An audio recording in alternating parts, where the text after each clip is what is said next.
Jay and EJ Live. I am your sexy, very sexy co-host. More sexy. I am your co-host, Ernestine Johnson, aka EJ. I am an actress and a poet, a business owner, what some may call an activist, and I am the fiance of this handsome beau next to me. Hey, I am the J portion of Jay and EJ Live. I am you. Your host, businessman, coach, mentor, activist, author, and the fiance, soon-to-be husband of EJ, aka Ernestine Johnson, aka Young Beezy. Young Beezy. Young Betty in the flesh. So I showed everybody my ring, and for those of you listening, I showed everyone my ring, and don't judge my nails because I didn't get a chance to get them done today because I was so busy today. I got my just manicure. Just look at the ring. Don't look at the manicure or Go lack like thereof. Go like that.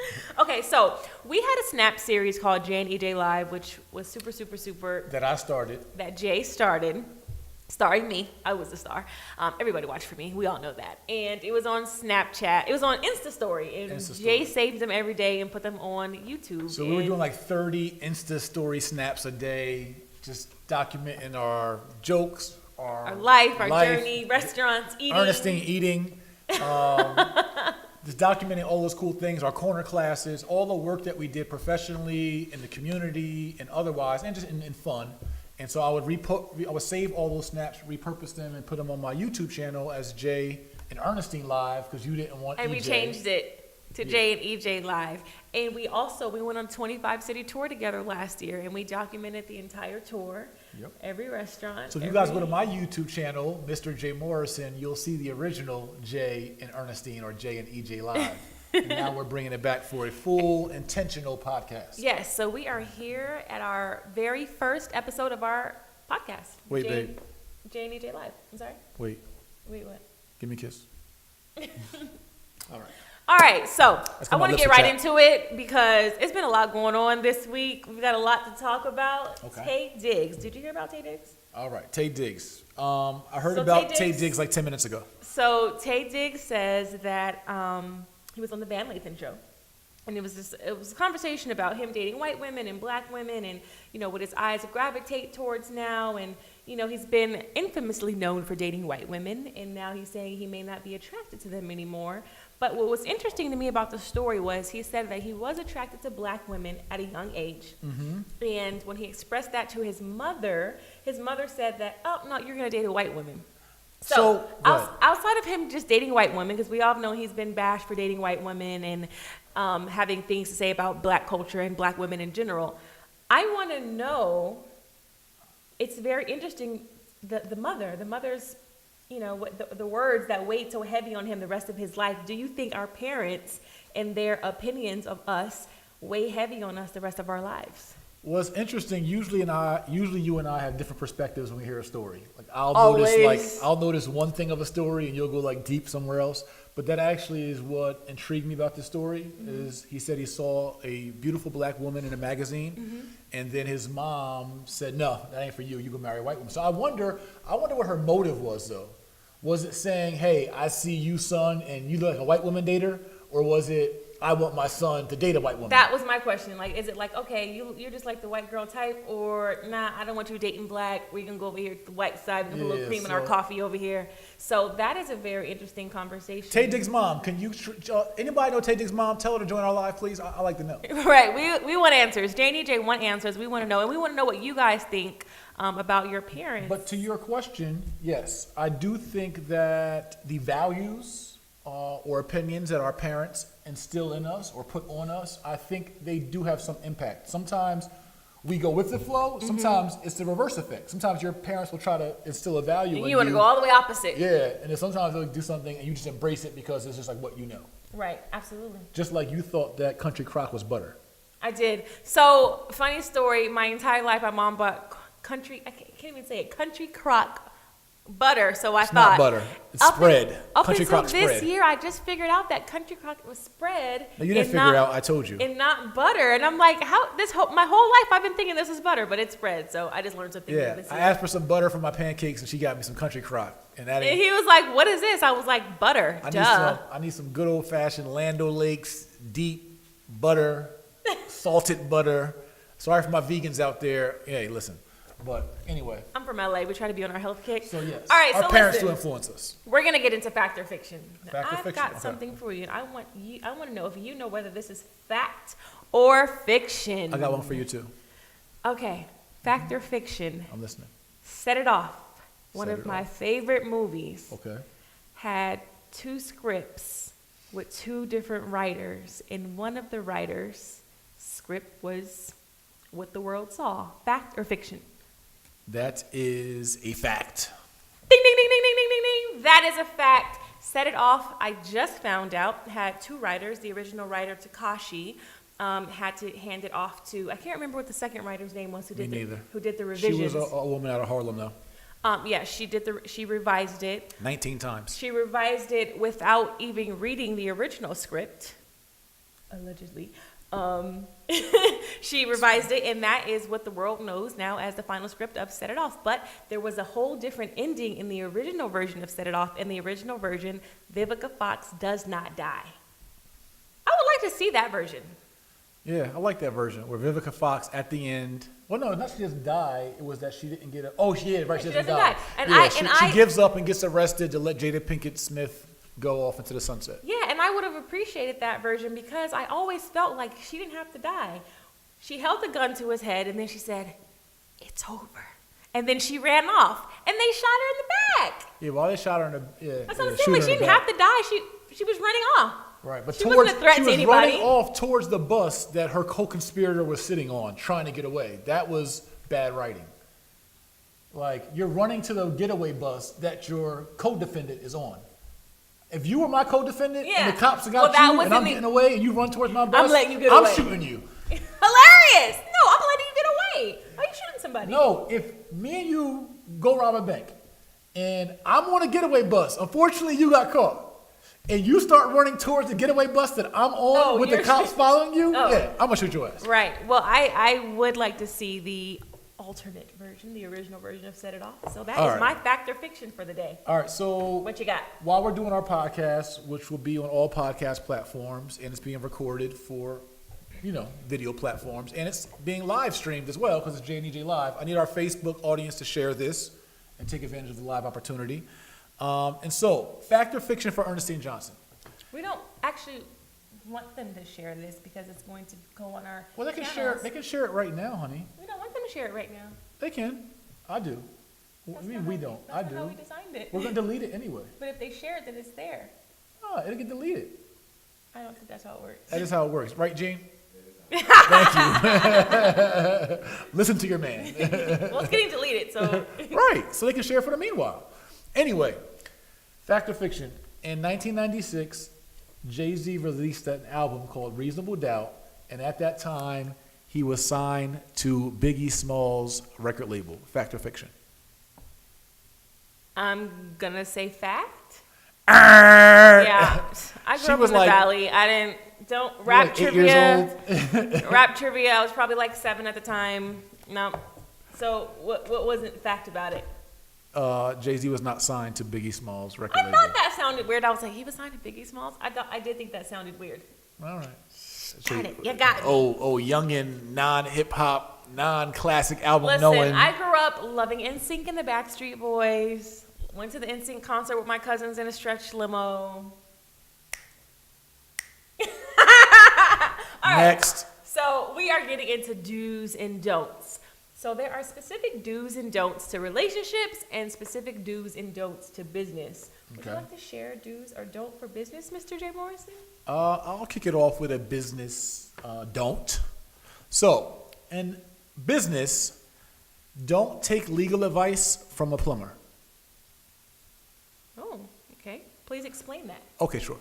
So, many of the times when we have a legal question or an accounting question, say it's tax time, we go ask our uncle who's a plumber. Or Right. we go ask our aunt who's a cook. Or Right. in business, a lot of times you ask someone who's not an expert in that field for specific field expertise. And so don't go ask Uncle Ray Ray or Aunt Tisha Reese or someone else who's not. My Auntie Sharice is an expert at a lot of things, so I probably can ask her. There's some things you may not want to ask her. But yeah, don't ask people for advice, or you can take their advice, but I would get it a second look. Don't go ask someone who's not an attorney for legal, and they're not a specific attorney. So don't ask a tax attorney real estate advice, and don't go ask a criminal law attorney to Entertainment advice. Right, entertainment advice, or Got to be something else. It's kind of like, don't ask your single friends about marriage advice. I'm Exactly. really big on that. Like, I'm Exactly. not, like, if you're not married, ain't about to be married, you're not even in a relationship, 9 times out of 10, I'm not going to really ask you for a whole lot of relationship advice, which a lot of women do. Right, don't ask your high school dropout cousin some college advice.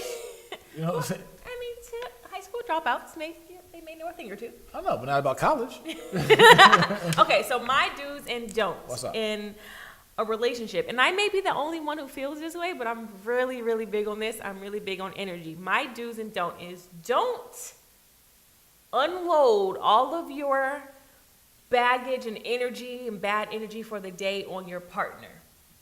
I'm really big on it. If I'm having a bad day, I may come home and tell Jay about it, but I just don't think it's fair to others to just unload everything just at the start of it. Like, before he even says, hi, how are you, how was your day, you just start unloading. It's so heavy. And someone did it to me the other day, and I was just like, how do people not know that this is so selfish and draining? Like, say hi first. Ask me how my day was. Ask me how the husband and kids are first, the dog. I mean, geez, before you Be just... a courteous unloader. Yeah, be courteous when you unload. Don't just unload and dump and dump and dump and dump on people. I think that is so rude. Yeah, no, there's a time and place to unload, and so is a be a time and mature place. unloader.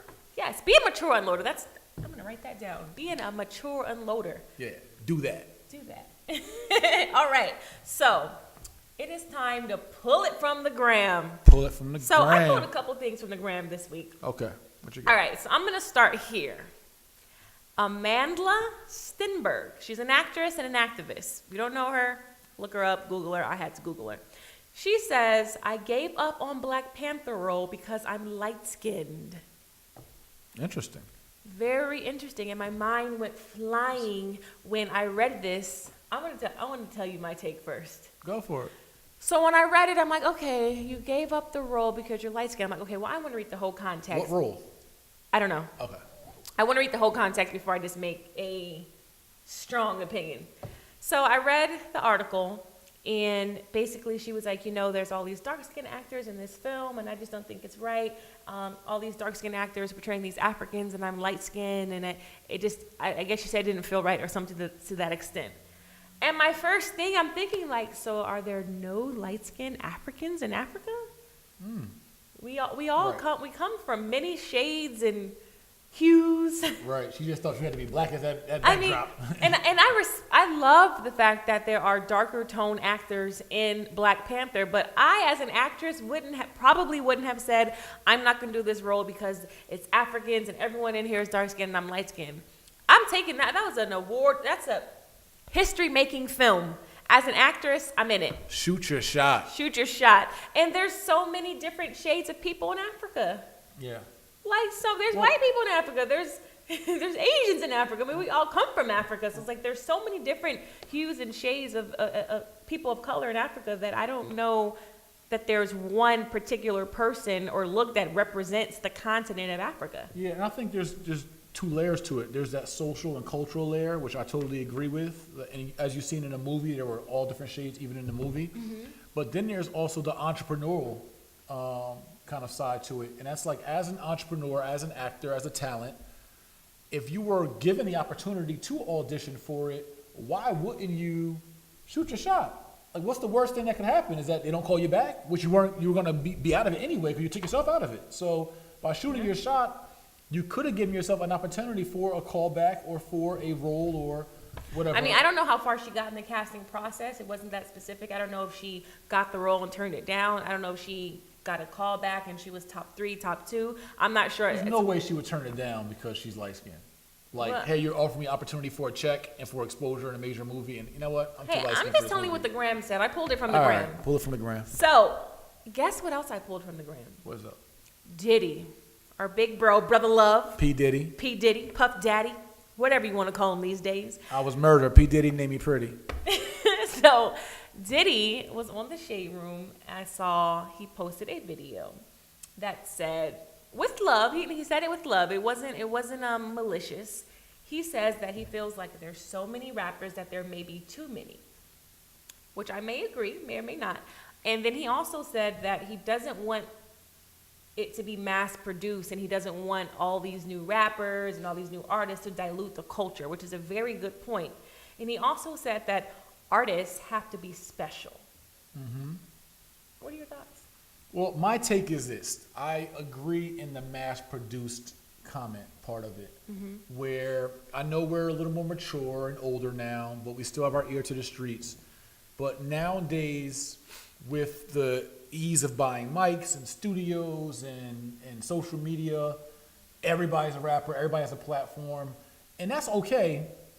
But I think the point he was making is that when it comes to these different styles of whether it be mumble rap or whatever else, that you're getting people that aren't really that talented or aren't really that special from a craft or hip hop or lyricist side, Right. but who can be mass produced by these labels like, oh, you come from the hood, gangster image, you don't give a F, you're willing to act crazy on camera, we can put you with these beats and give you these chains and this, and boom, we'll put you out. No one will never even know your name, but we got you a hot single. And so you think about how many singles that we know that we sing, and you don't know who the artist is. Back in the day, Oh, so many. everything that played on the radio, you knew who the I'm artist was. singing songs these days, and I have no clue who I'm singing. If they could be right in front of me, and I wouldn't know. No clue. They could walk by you. I just found bump out you. what Kodak Black looked like 3 weeks ago. I didn't know what he looked like. I mean, there's like a bunch of them. And so I think that's his point, is that they're being so mass produced, you really can't find.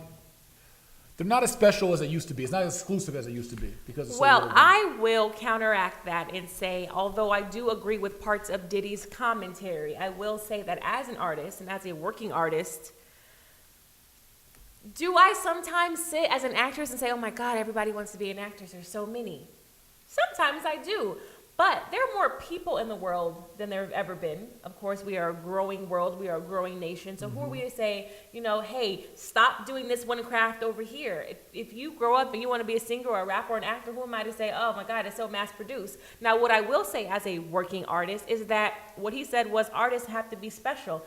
Just be special. Cardi B came out the gate, and I'm sure people had so much to say, so many negative things to say about Cardi B, but Cardi B came out and was special. Be a special artist and don't allow the people who came before us, because we have to pay respect to people like Diddy and artists who came before us. But don't allow people to say, to stop you from what you think your shine may or may not be. Right. And well, my thing is get your money. Shoot your shot. Absolutely. Get the check. But from a hip hop cultural perspective, right? So as an entrepreneur, hustler, businessman, listen, if you got a door, an opportunity to gain influence, to gain dollars, and whatever, milk it, squeeze the orange, right? But it still doesn't make you special as an artist. No. And so I'm saying But is find that, something that makes you special. I mean, they all have niches. They have weird names and weird tattoos and all Why they that kind gotta of be stuff. weird? That's my opinion. It's weird to me. But I'm saying the messaging, the lyricism, that stuff has become less and less special in regards to people's flows, their lyrics, what they're saying. But what I have to say is, too, we have evolved. We have changed. The way we hear messages, the millennials, the way they hear messages is different. So But there aren't any messages. That's the whole point. what we may not see as a message, some 19-year-old or 18-year-old might see the message there. I mean, obviously someone's seeing it because the stuff is viral and it's making them a lot of money. And what I don't want to negate is the fact that these young kings and queens are making money. So I am proud of anyone who's out here making a check. But just because I listen to music one way or hear a message one way doesn't negate the fact that someone else may hear it another way or may see something I don't see. Because, think about it. We're getting older. So many younger people coming up. The way we even take information in now, which is different. We're evolving as a culture and as a people. So sometimes you got to roll with the times. I agree. Listen, I'm not knocking that. You know what it is? Being from New Jersey, Diddy from New York, Mount Vernon, us who are like East Coast, New York based, because that's where hip hop started in the Bronx and in New York, we're like more purist and like trying to, that's why Diddy made that statement. It's like he wants to protect the culture of it. Yeah, Like, of course absolutely. it's going to evolve, but it used to be something else that it is far from. And you respect that and you want people to get their checks, but it's like, what about hip hop? What about the actual culture? What about how it's, maybe it's a new genre of music, It's a whole new genre. but yeah, And anyway. it's so many people in the world. Okay, I'm and done it's talking about this. Fine. so many artists emerging. Get your check. All right, well, I want to pull one more thing from the gram before we get out of here. Pull it. Many of you may know us as the couple who protested or demonstrated against Houston's restaurant chain and took a stand against the Houston's restaurant chain. Yep, that went And- viral, was everywhere, standing up against discrimination. Yes, so we demonstrated several days outside of the Houston's, both locations here in Atlanta, along with my good friend T.I. and Miss Deb and a bunch of other Yandy Smith and Yandy others. Smith, Yep. a bunch of other influential people who came to support and stand with us. This was in late October of 2017, right? The Houston's restaurant so protest. many of you have been asking what's been going on with Houston's, what's been going on with Houston's. We all collectively have had several talks with Houston's back and forth with their executive members and their executive team, and we've been going back and forth for months in communication with them, so we can now finally say It didn't fall off. It wasn't a flash in the pan. We actually been doing work behind the scenes, and now we can say that the demonstration's over. The demonstration's over. boycott is has over. been lifted.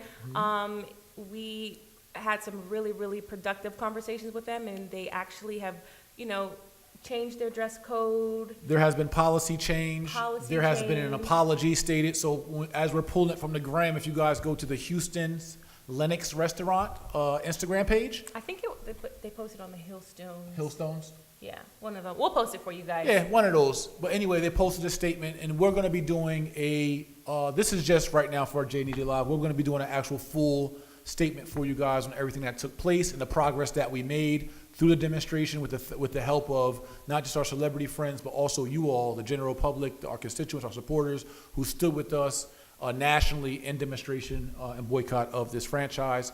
Now we can say it's lifted because we have made some significant progress. Yep, absolutely. So that's all I got from the gram. Accountability matters. That's all I got from the gram today. Jay, What's new, Ernestine? what's new with you, Jay? Well, what's new with me? I want to go what's new with you first. No, I asked you first. I said what's new, Ernestine. I looked at you first. So, What's new with you, Jay Morrison? all right, what's new with me? Okay, so really excited, guys. If you didn't know, the Tulsa Real Estate Fund has been qualified by the SEC as a Regulation A Tier 2 crowd fund, meaning that we now own our own $50 million crowd fund to invest back into our communities together. So really excited about that. Been working on it for a couple years now, and thanks for everybody who have supported. You guys can open your free Tulsa Real Estate Fund investor accounts at Tulsa, Tulsa, realestatefund.com. And this is a fund where you can invest as little as $500, but own major legacy assets like hotels, hospitals, community centers, roads, land, etc. So really excited about all the projects to come, and always looking for talent within our organization. So if you are talented, make sure you hit us up as well. We're always hiring. All right, that's really, really exciting news. Good to Yeah. hear Now, what's new with you, EJ? Well, there's plenty of new things with me, but my most proudest new thing that I'm so excited to share with everyone is that I have officially become an author. I have authored my Whoop, first whoop. book. It's called Virally Speaking. There we got it right here. Pocket poetry book. My pocket poetry book, Virally Speaking. It is a collection of all my most viral poems, my most powerful work, all right here in this pocket poetry sized 4x6 booklet, which you can order on Look my at you. Which you can order on my website, ErnestineJohnson.com, or my Instagram, Ernestine.Johnson. Click the link in my bio. And yeah, I'm just going to read out of a random page. Let's see. I'm just going to close my eyes. Flick. Read a few Boom. lines. Dear black man, my heart bleeds for you. My heart bleeds for the little black boys who never got the chance to become men.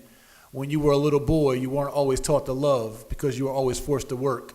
Couldn't fathom the idea of receiving love because before you hit puberty, Your heart and heads were already filled up with so much hurt. Dear black man, my heart bleeds for you. Yeah. Nice. You see, I just picked that out of the blue. That is my viral poem, Dear Black Man, that I think reached over 3 million views on the internet. But yeah, so that's what's new with me. And congratulations on Tulsa. I'm also a partner in Tulsa. So it's Yes, really she's my exciting. partner in real life and my partner in business. Absolutely. Yeah. Well, thank We're you guys excited. for hanging out with us today. This was The first episode of Jay an EJ Live. Bye. Oh, no, wait. Quotes. Oh. Quotes. Are we still live? Oh, I forgot. Yep. All right. okay. Well, we got to end it with a quote. Let's end with a quote. Your All quote right. first. So You go my first. quote is from the queen herself, Nina Holiday, who was also a Pisces. I throw that out there. Listen, I have to hear the word Pisces almost every day. I've never Because heard. we're just great people. We're just But you brilliant. don't have to mention in everything, he's a we Pisces. do. She's a Pisces. Oh, her Pisces ass. Oh, this Pisces. Oh, I'm such a Pisces. I'm such a Pisces. Like, Yeah, because we're just everything brilliant. about revolving We're around being a brilliant Pisces. people. We're brilliant. Scorpio, stand up. All right, so Nina Simone says art should reflect the time, and in lieu of Diddy's commentary, art should reflect the time, and that time may be a time that we just weren't brought up in. It could be. We could be those old people talking about why you listening to that music. And Mumbo jumbo. So art should reflect the time by Nina Simone. all right, and so as we come to a real wrap, I'm going to hit you guys with my quote. This quote is from a great inventor.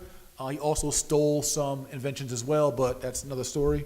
Thomas Edison, who said, "I have not failed. I've just found 10,000 ways that won't work." Right? Nice. And so I like that. So he said, "I have not failed. I just found 10,000 ways that won't work." And so that's for us who are trying and pursuing our dreams as entrepreneurs and artists, etc. When you get a door slammed in your face or you stall or fall, don't look at it as failure. Just look at it as like you found a new way that won't work, which gets you closer to the way that will. All right, so now we can officially wrap up. Jay and EJ Live.